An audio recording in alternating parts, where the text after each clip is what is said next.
Supportive Living Indicator. Marketing Director Carla Thomas here with some comments from one of our happy residents. We are visiting with Glenda. I've been a resident here about 4.5 years, going on 5, and I love it here. I enjoy the things that we get to do. Eagle Ridge Indicator is affordable to everyone. Call me, Carla Thomas, for a tour at 217-872-1282. That's 217-872-1282, and start enjoying supportive living.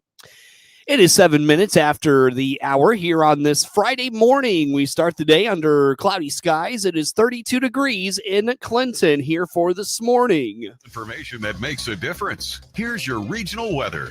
A dense fog advisory is in effect until 9 a.m. this morning, as visibilities could be a quarter mile or less. In addition to that, there is a wind advisory that is expected this today.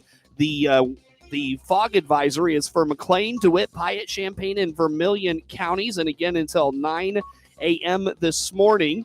Use extra caution while you're driving, especially if you are operating high-profile vehicles through for the wind advisory today.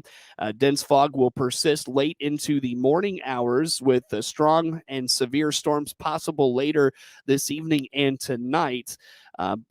Taking a look at the wind advisory, windy, gusty winds could blow limbs around. That is expected. The wind advisory is for 3 a.m. tonight until 3 p.m. tomorrow. Again, gusty winds could blow around unsecured objects, including holiday decor. So maybe try to get those secured if you can. Tree limbs could be blown down, along with some power outages, and hazardous driving conditions could persist as well. So keep those things in mind. Again, a dense fog advisory in effect until 9 a.m. this morning, and then a wind advisory from 3 a.m. this evening until 3 p.m. tomorrow afternoon. Otherwise, for this Friday, early fog, then cloudy skies with some showers mostly in the afternoon and evening hours. Temperatures today around 60 degrees. East winds will shift from the south-southeast this afternoon at 15 to 25 miles per hour. Showers, even a storm tonight, some isolated storms. Lows around 37 degrees. Tonight, winds will shift from the south-southeast from the west after midnight, with wind gusts as high as 40 miles per hour. Tonight, new rain between a quarter and a half an inch. We talked with Ed Shimon at the National Weather Service in Lincoln yesterday. We'll hear more from him in our news this morning, but he mentioned most of the severe weather is going to stay farther to the south. So that is good news for central Illinois for sure. Cloudy skies Saturday with a gradual clearing in the afternoon. Temperatures, though, dropping into the mid-30s. Winds from the west at 20 to 30 miles per hour, with wind gusts as high as 40 miles per hour on Saturday. And again, that wind advisory, 3 a.m. Saturday morning till 3 p.m. Saturday afternoon. Clear skies Saturday night, lows in the upper 20s. Southwest winds on Saturday night at 15 to 25 miles an hour. Sunday sunny with temperatures in the upper 40s. And into next week, sunny Monday with a high around 50. Tuesday, partly sunny, highs in the upper 50s. And Wednesday, cloudy and breezy, temperatures in the mid to upper 60s. We could set records for highs on Wednesday as well. So looks like some real good weather ahead once we get through the wind and rain of Saturday. Right now, partly cloudy skies across the area, 30 degrees in Normal. It's 30 in Hayworth, 30 in Leroy, 33 in Farmer City, 37 in Champaign and Monticello, also 37 in Decatur. It's 35 in Mount Pulaski, 33 in Lincoln, 36 in Springfield. It's 36 in Peoria. It's 32 degrees under cloudy skies with dense fog in Clinton, and it is very foggy out there. A quarter mile of visibility with calm east winds, 100% humidity on this Friday morning. Get the latest in local weather at DeWittDailyNews.com. From regional radio, DeWittDailyNews.com, and the WHOW app. This is local information making a difference. Thanks for being with us here this morning. Coverage of news is brought to you by Baum Chevrolet Buick in Clinton, your Silverado headquarters. If you're one of the many regular customers at Baum Chevy Buick in Clinton, there is a good chance Tim Hoyt has helped you buy a car in the last 20 plus years. Hoyt will be retiring at the end of next week, and the community is invited out to send him off today at the dealership in Clinton. Hoyt, who was in the printing industry prior to coming to Baum Chevy Buick around 20 years ago, says it's been a pleasure to work with the community during that time. Well, I lived here all my life, and I was in the printing industry, and they had a big downsizing back in 2000, and I was there 21 and a half years also.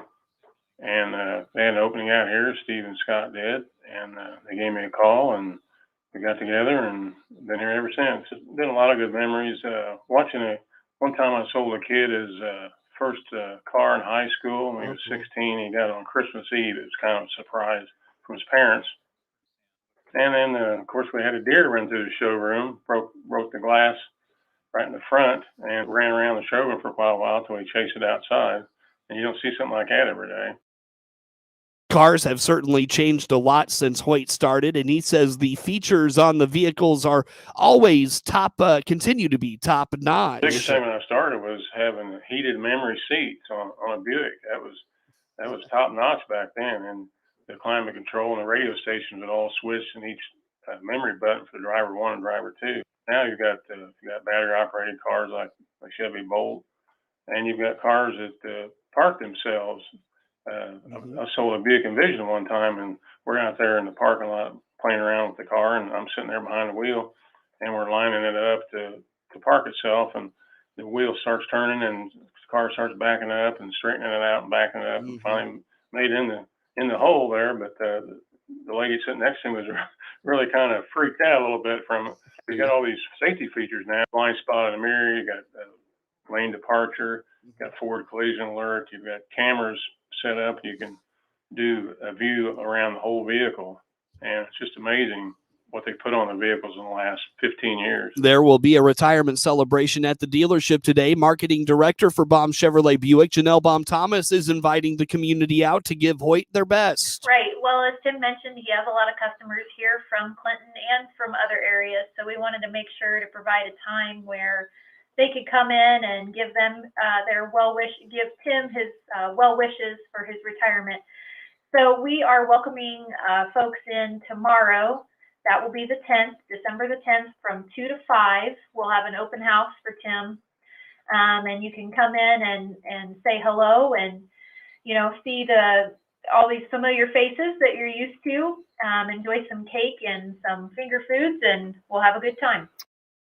Again, that retirement party for Tim Hoyt is today from 2 to 5 p.m. at the dealership. Hoyt thanks his many customers and the community for their support of him in the last 21 and a half years.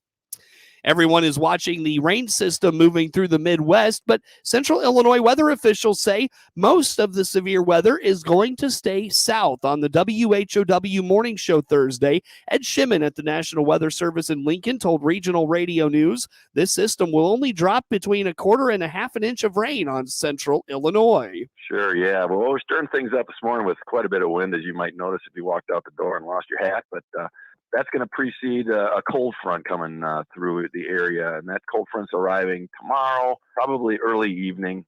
And ahead of it, there's going to be a line of showers and maybe a few storms just south of our area here in Central Illinois. It'll be mostly south of I-70, where maybe even a few tornadoes kind of stir up that area. So we're going to be monitoring that pretty closely for some severe weather, but about 1/4 inch of rain in the Clinton, Lincoln area.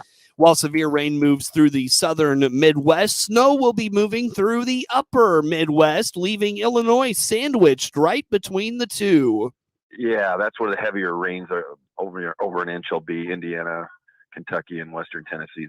The Illinois side's mainly around 1/2 inch to as much as 3/4 along the Indiana border there, but not too bad. Precip lines. We've got a really potent storm system. It's a winter storm. Obviously, we're not going to be getting the snow side of it. That's going to be swath across Nebraska, northern Iowa, southern Minnesota, and then a good portion of Wisconsin are going to see, 4 to 8 inches of snow, if not more, in some areas, and it's going to be blowing. This is a traditional winter storm, but we're just getting that track of the low a little further north, and we're going to be on the stormy side, which can happen in December more frequently than not, because we don't see the real heavy snows in our area mostly until January and February. But this is a strong winter storm, and it's going to be causing a lot of travel problems further north, but we're lucky enough to, unless we really like snow, but we're going to miss out on this one. As we look to next week, it's going to warm up in central Illinois. Shipman says it'll be warm enough we could approach record highs for one day next week.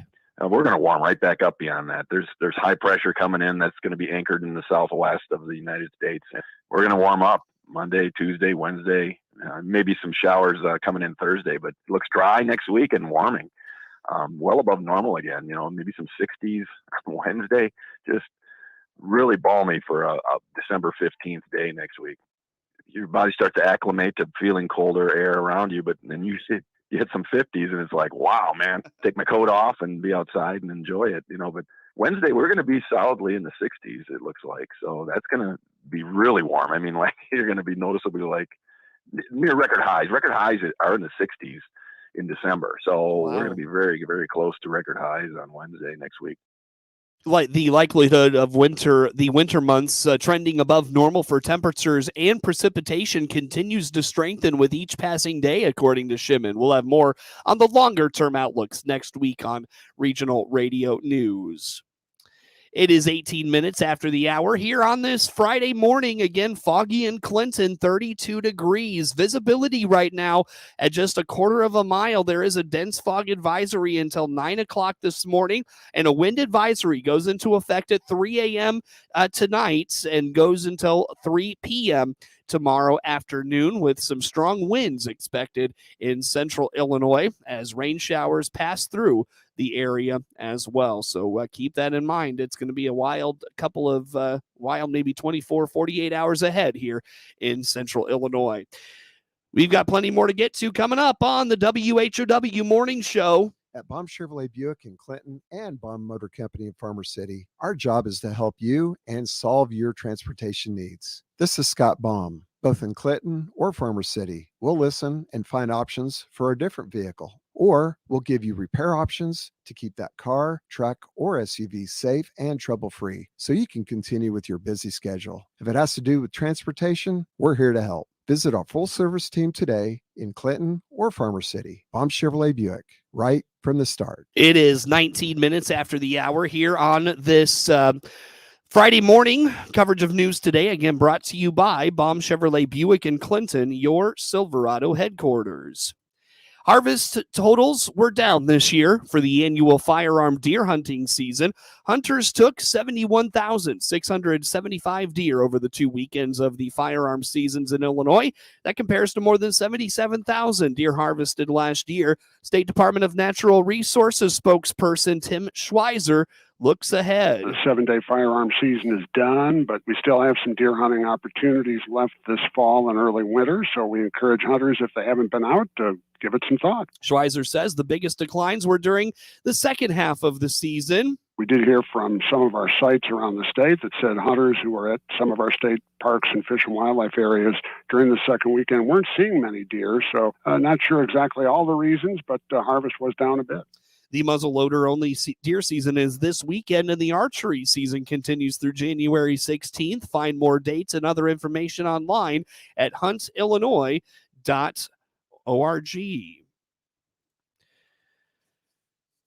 As you wrap up your online holiday shopping, a consumer economics educator with the University of Illinois Extension Office has some tips for protecting yourself and your wallet.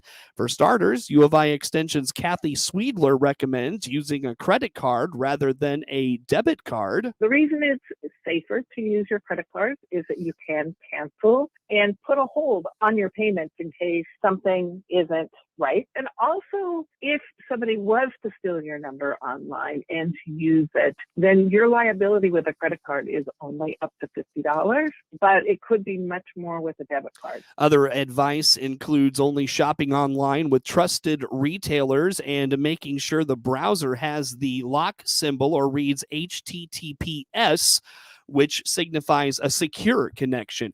She says you should also check bank and card statements carefully for any unusual activity. So really what you need to do is keep looking at your statements credit card statements, your bank account statements. Make sure that you recognize everything that's coming through during the holiday season. And if something doesn't look right, report it right away. She says she also advises only buying online from trusted retailers. And again, make sure that bar at the top has the HTTPS. You want that S at the end. It signals the connection is secure. What kind of rules will apply for dicamba use in 2022 in Illinois? Here's an update from Illinois Department of Agriculture Director Jerry Costello. There's still really no word from a federal perspective exactly where things are at. But from the state of Illinois perspective right now, I can tell you we filed rules on Friday with the Secretary of State's office. So we will have permanent rules that will not be different than what they were last year. So really the main components of that people really need to be aware of is there will again be a June 20th cutoff date. And then outside of that, another big part of it is to make sure that if there's a forecasted temperature above 85 degrees, that you are not spraying dicamba. So, there are a couple of other, small caveats as far as, wind blowing, what have you. But, those are the two main things that people need to take away from it. And again, these rules in the state of Illinois for us right now have not changed from what they were last year. Costello made his comments on the RFD radio network yesterday. The Illinois Pork Producers Association is ready to usher in the Illinois Pork Expo this year. Thomas Titus is the president-elect of the association. We're excited to get the Illinois Pork Expo back to an in-person meeting again. So, we're extremely excited as the Expo chair as well of that. It's a little bit later in the year than what we typically may have it, but on February 22nd is when we'll have our Illinois Pork Producers Association annual meeting in the morning there. The trade show opens at noon that day. And then something that we're really always excited about is our legislative reception that we have that starts at 5 o'clock. That's just a great opportunity for Illinois pork producers and people from ag industry to meet with legislators throughout the state. And it's always an extremely well attended event. There's a lot of opportunity to meet with your own individual representatives or senators during that event. A complete schedule is available at ilpork.com. The event takes place at the Bank of Springfield Center.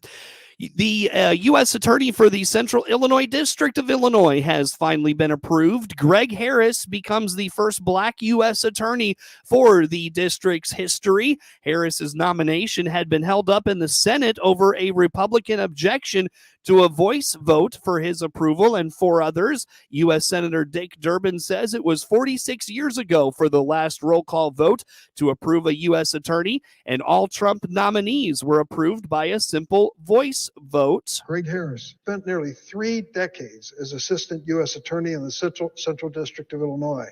He's tried over 50 cases to verdict and held a number of leadership positions in the U.S. Attorney's Office.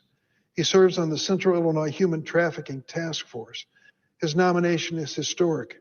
He'll be the first African-American U.S. Attorney in the Central District of Illinois, which of course is located in Mr. Lincoln's hometown of Springfield. The Senate moved forward all nominations this week. Durbin says the only people being held back were from states with 2 Democratic senators.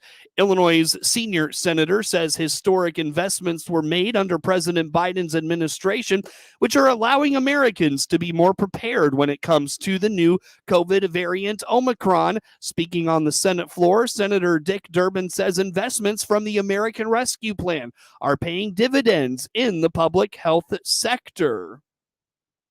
Greg Harris.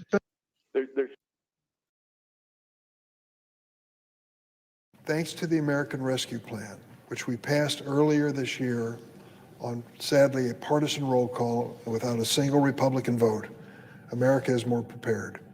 That rescue package not only funded production and distribution of life-saving vaccines, it paved the way for public health officials to detect and track new variants like Omicron. Thanks to this investment today, America is sequencing roughly 80,000 virus samples a week. Before President Biden took office, we were sequencing fewer than 3,000, now 80,000 a week. That has made a world of difference when it comes to tracking the spread of a variant. Health officials say the funding allows them to track the new variant, unlike the ones prior. Your dog or cat could be hurt seriously by eating certain foods that are common around the house during the holidays. Gary Crawford has more. While you are hosting a holiday party or meal, your dog or cat may be prowling around there saying, "All I want for Christmas is food." Food, yeah, but a lot of party foods can be dangerous to your pet, and not just chocolate. Kansas State University veterinarian Dr. Susan Nelson says you'd be surprised at the list of foods and food ingredients that can be toxic to dogs, cats, or both. For example, foods that contain the sugar-free sweetener xylitol. It causes low blood sugar and liver failure. And it doesn't take much to do irreparable harm. And people don't think about it because it can be in baked goods. It can be in our sugar-free candies. It can also be in some of our medications, things like that as well. It's in many sugar-free chewing gums also. And in fact, she's had cases where dogs have gone into the room where partygoers have put their coats and purses and such, gotten into those coats and purses, started eating the chewing gum and died from it. And this xylitol thing is mostly a problem for dogs. Also, especially for dogs, the fatty parts of meats can be a problem. All those fatty parts can cause what we call pancreatitis, which can become life-threatening for them as well. And then some of our gravies and things like that are made with onion powder, which is a lot more concentrated than just plain onion. And they can have garlic powder and things in them as well. And so for both cats and dogs, that can also be an issue as far as causing a type of anemia that they can get. But the list is longer. There are more foods that can cause problems for pets. Do you put out nuts like macadamias, almonds, walnuts, pecans? Those can cause all kinds of gastrointestinal problems, from just making the dog throw up to conditions that could really be dangerous and result in some very expensive surgery. And then raisins, which are going to be in a lot of the holiday foods, and grapes, can be toxic to dogs. And if you're baking things using raw bread dough, that can cause serious problems for dogs if they ingest the raw bread dough as well. Quite a list there. Now, you may think that Dr. Nelson's list of bad foods for dogs and cats goes a little far. Maybe she's just a worrywart or an alarmist, but she says she has seen and treated these exact problems. Oh, yeah, and I was out in private practice for 13 years as well. So, yep. So Dr. Nelson's advice to party hosts: do your best to keep your party foods out of the reach of your pets, or keep the pets out of reach of the foods. And also, if the pets are running around during the party or the meal, ask your guests, please don't feed them. It will just encourage begging behavior, and you don't know what they might be feeding them. And there again, some of these can be more problematic than others, depending what pieces they're slipping them. Or if the pets rule the house, maybe let the pets eat their food, have the guests beg for food from the pet. How about that, huh? That would be another way to do it. And not a good way, though, right, Dougie? All right. All I want for Christmas is food. Gary Crawford for the U.S. Department of Agriculture, Washington. Coverage of news today is brought to you by Baum Chevrolet Buick in Clinton, your Silverado headquarters. Get news anytime at DeWittDailyNews.com. With SRN News, I'm Rich Thomason in Washington. Former President Trump could have